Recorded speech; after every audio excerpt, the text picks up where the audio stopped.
I'm not, because it would be a lie. I eat the same food, not the same food you eat. No, I do not eat that food now, because I don't eat meat, I don't eat eggs and all the other junk, but I do eat some starch. But now, I have learned to balance that starch with a whole lot of greens, without the fat back. And then there's another one, the water. The God-given substance that most of us dislike, water. The drinking of water to maintain this health. What is necessary to flush the cells? It's absolutely necessary.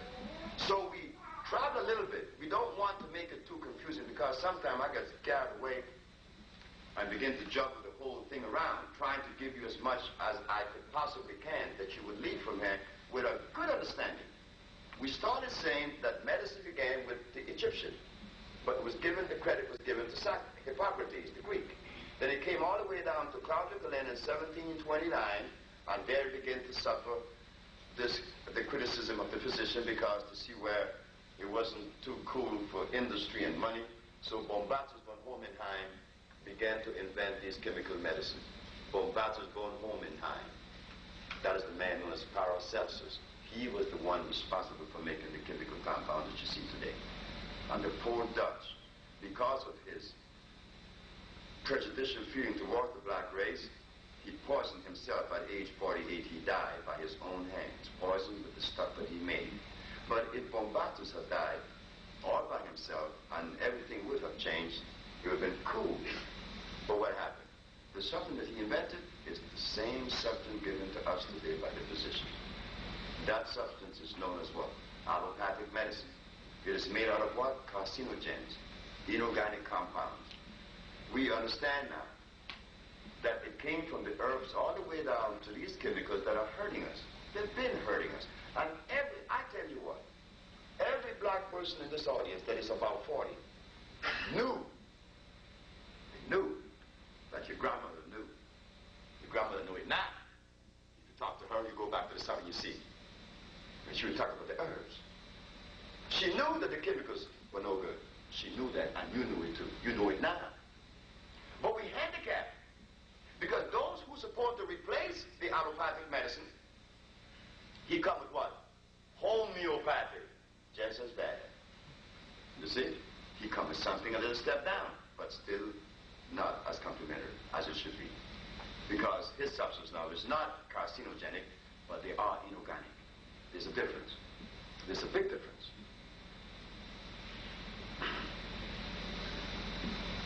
The doctor uses chemicals that will hurt you and eat you up. The homeopathic doesn't do that. He gives you something that just clogs your system, because it doesn't assimilate, because it's not part of you. He uses oxides. The body's not made of an oxide structure. It's made of a phosphate structure. When you burn a body, it burns to ash. It's phosphate. You burn a piece of wood, it burns to ash. Phosphate. So the substance that need to be used would necessarily be phosphate. But within the phosphate environment, you have some artificial one, like the comfrey we mentioned. Why comfrey is dangerous?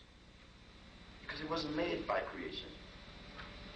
So the healer now cannot use the allopathic nor the homeopathic. He has to use what? The natural. The natural. But now even differentiating between what is natural or unnatural is a problem, because when I gave the speech in New York that carrots were unnatural, oh boy. I mean, they threw rotten eggs at me. I couldn't walk the street. They hated me. Brother said, nigga, I thought you were smart.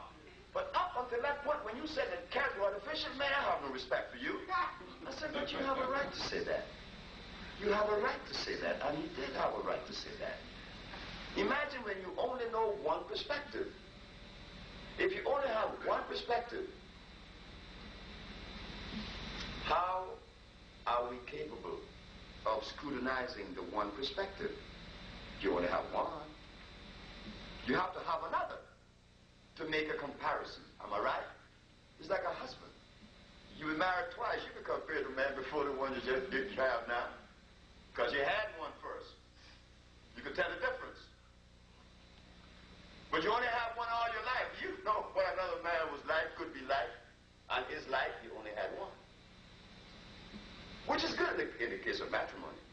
case of this thing we call pathology nutrition, maybe we can use that now. This one that exists, we have to question because we know that our health has been dwindling since the slave were brought. When the slave were brought, do you see the fat slaves in those plaques? You don't see no fat slaves. They were black, strong as hell. Now we all kind of shades. They have hybrid us. We are hybrid now. Mixed with white people, weakened down. Now our bodies are sick, and we want to strengthen it again. But we hear a whole bunch of stuff as far as nutrition. So you came here today hoping to hear something better, something different, something different. You want to hear that. Because, we have diets upon diets, and different kinds of diets. We have the Bahamian diet. We have they have the Bermudian diet. Now, do you know about that one? The Bermudian diet is out. The base is soybean, the same as the Bahamian. Soybean base, which is going to eat the linings of your reproductive organs out and obstruct your passage in your bronchial tube because it is artificial. And our brother showed us that. George Washington Carver showed us that he made plastic from soybean. Sure he did. That was one of his inventions. He made plastic from soybeans. And now we feel that from the same source of plastic we get nutrition. Is that consistent? From the same source that you make plastic, you get food? No, something is grossly inconsistent here. Again, but because we did not have the other perspective, we could not see. That's why everyone raised their hand that comfort was good. When it was not good. It is not good. So the herbalists, like myself, understanding that to cure someone properly and quick as possible, we have to take them back to the food that was created for them. You all will rebel, like the man in St. Croix. The man came to me because he had diabetes. I said, don't feed the man the starch anymore. Please don't do that. It's no good for him. I say he's impotent, and you don't like that because you're a woman. So don't feed him the stuff that's going to perpetuate this thing. I said, put a salad in the stable. I'm going to come and visit you at noon to see how we're going to react. And I was in the back. And his wife said, no, he said, honey, hurry up with the food. She said, but it's on the table. Honey, the food is not on the table yet. Get the food.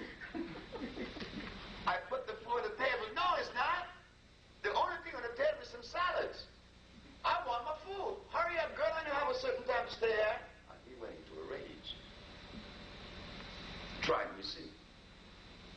Try it yourself if you're married. You try it on a Saturday evening or a Sunday afternoon when this man expects some chicken and mashed potatoes on the table and some collard greens with fat back in it, and you put a big side on there for him, and he's going to look at you and say, you must be jiving. You see? And then we talk about the cocaine addict. The cocaine user is not an addict. I know he's not. I should know.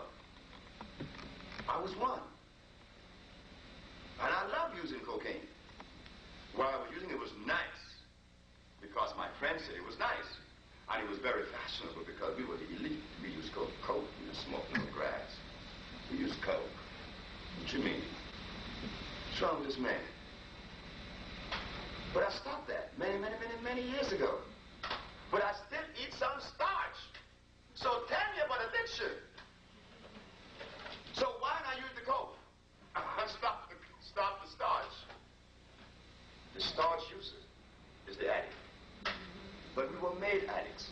We were made addicts because the food that was consistent with our foreparents was left in Africa, and that was the very thing that the Supreme Court of the United States could not deny me from manufacturing the compounds that you know now as the fig tree product. The judge asked, why the Usha Research Institute products? Why the African Biomineral Balance?